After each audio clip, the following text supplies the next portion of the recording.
যাওয়ার কথা ছিল নাকি? হ্যাঁ, ওকে নিয়ে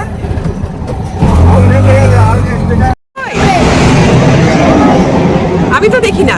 দারুন দারুন দারুন। উঠেছো? এটা পুরো উঠেছো?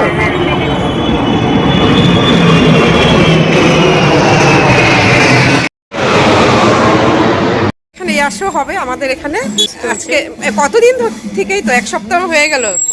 দেখি আগামী দিন আসার ইচ্ছা। এই যে চলে এসেছি আমরা মন্দির।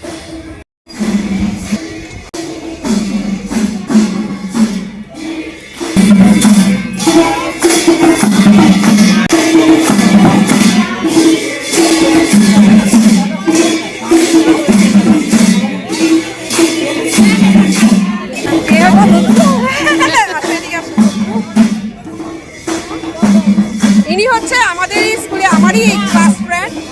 ও দিদি, অনেক বছর পর দেখা হলো দিদির সাথে। আবার দিদি এই মন্দিরের সামনেই থাকে। হ্যাঁ, তোমার কত সুবিধা, কালকে তুমি আসো দেখবা সুবিধাটা প্রতি বছরই পাও। চলো এবার রিউনিয়নে যাবো না? যাবো, চলো।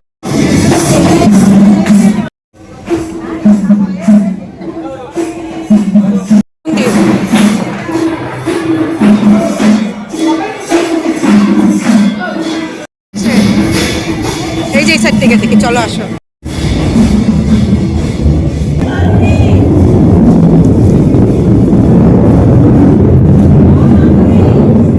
এই যে পরে আমরা এখানে নিচে যাব, ওই যে দূরে।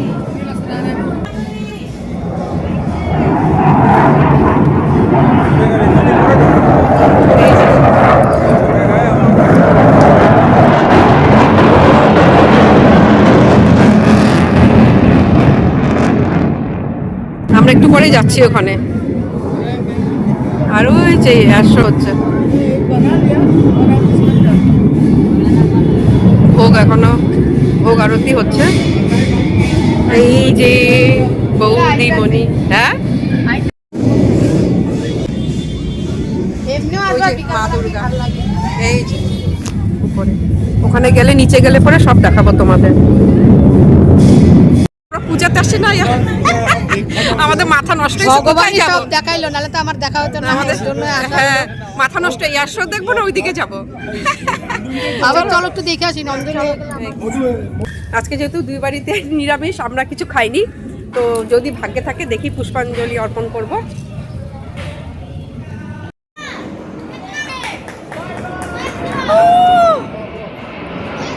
বাহ,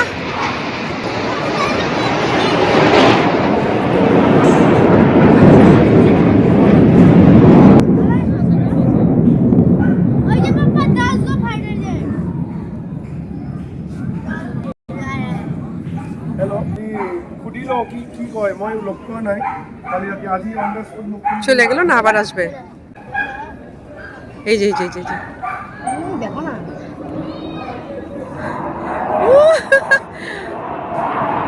কি মজা রে।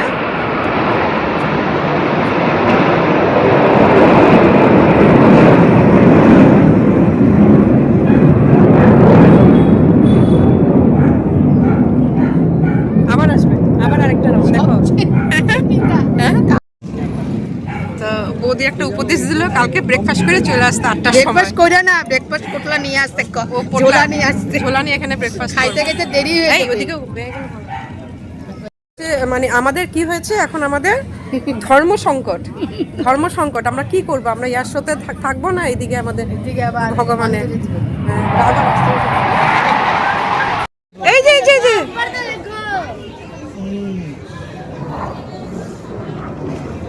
বাহ,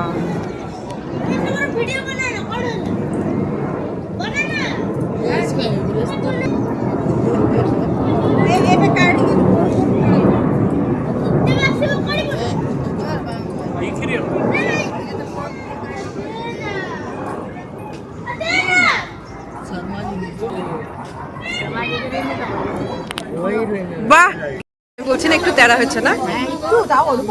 যাক, আপনার অঞ্জলি দিলাম, অবশেষে অবশেষে অঞ্জলি দিলাম। তো কালকে ভাবছিলাম আসতেই পারবো। হ্যাঁ।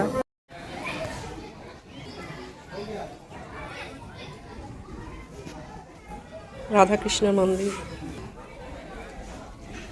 গম না পায় সব বিষয় আমরা এখন খিচুড়ি বসে পড়েছি প্রসাদ খেতে। খিচুড়ি দেবো। এই জায়গাটা একটু পরে তোমাদেরকে দেখাচ্ছি ঘুরে ঘুরে, সুন্দর কিন্তু। আমাদের প্লেট চলে এসেছে, লাইন দেখো।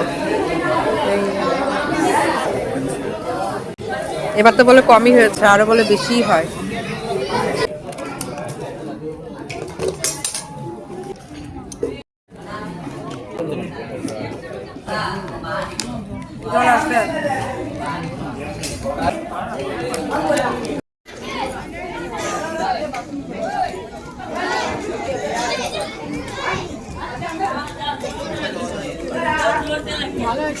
চলো, আমাদের খাওয়া দাওয়া হলো, এখন তোমাদেরকে পুরো মন্দির চত্বরটা দেখাই না? না, মেন মন্দির তো ওখানে, যেটা আগে দেখলে, এখন এখানে আরো অনেক আছে, দেখাচ্ছি। উপরে তো মন্দির, এইদিকে একটা রাস্তা আছে, আবার ওই সাইডেও একটা রাস্তা আছে। হ্যাঁ, দুদিক থেকে আসতে পারবে। আসার পর এই যে দেখো গণেশ, এখানে সব ঠাকুর দেবতারা আছেন, ভোলেনাথ, গণেশ ঠাকুর। ওই যে দূরে বজরংবলী মন্দিরও আছে, কিন্তু এগুলো তো মূর্তি, মন্দিরও আছে। এই যে পরশুরাম, এই যে ভোলেনাথ, ওই যে উপরে মা দুর্গা, পুরো কৈলাস পর্বত। হ্যাঁ, এটা অরিজিনাল পাথর কিন্তু। আর এই যে দূরে, আমাদের দূরে না, ব্রহ্মপুত্রের পাড়ে। মন্দির সম্বন্ধে হয়ে গেল না বলো? মন্দিরটাও দেখালাম, কেমন লাগলো? খুব সুন্দর কিন্তু, আসলে খুব ভালো পাবে, ভালো লাগবে। ওই যে উপরে আমাদের, এখন তো পুজো বলে লোকের ভিড়, না হলে বেশ শান্ত পরিবেশ থাকে না সবসময়। এমনিও আসতে পারে সবাই, বিকেলবেলা আসলে ভালোই। হ্যাঁ, ভালো লাগে, ভালো লাগে। আর হ্যাঁ, নদী যেহেতু, একদম নদীর গা ঘেসেই তো মন্দিরটা। তাহলে আমাদের পুরো পেট ভরে গেছে প্রসাদ নিয়ে। এখন বেশি হয়ে গেছে। আমারও। এখন ননদ বৌদি টলতে আমরা বাড়ি যাব। হ্যাঁ, তাহলে আমাদের এটা হচ্ছে চক্রেশ্বর মন্দির। ঠিক আমাদের মালিগাঁওতে যে শ্মশান ভূতনাথ, তার পাশেই।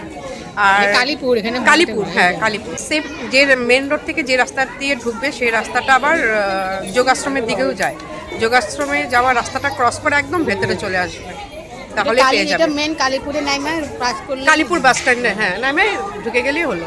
মানে যারা দূরে থেকে যদি কেউ ভিডিও দেখে থাকে, আর সোজা আসলে ওখানে জিজ্ঞেস করলেই বলবে কালীপুরের রাস্তা পার হয়ে। হ্যাঁ, তাহলে এখানেই রাখছি ভিডিও। আবার দেখা হবে। আমাদের সেই ঘুরতে যাওয়ার মানে অনেক ভিডিও হয়ে গেছে, আরেকটা লাস্ট ভিডিও আছে, ওটা দেবো। তারপরে আর আমাদের মানে ঘুরতে যাওয়ার ভিডিও থাকবে না, আরেকটা বাকি। তাহলে আজকে এখানে রাখছি। উপরে উঠছি, উপরে উঠে দেখাচ্ছি। এই যে আসো, দেখো, যত উপরে উঠবে তত আরো সুন্দর। বাহ, এখান থেকে দেখো কি সুন্দর। ওই যে আকাশটা, নদী, ব্রিজ, আকাশ। এখনো মানুষ প্রসাদ নিচ্ছে। মা দুর্গা যেখানে আছে ওখানে যাই, দেখাই। এটা বাকি রয়ে গেছে সামনের থেকে। এই বাহ।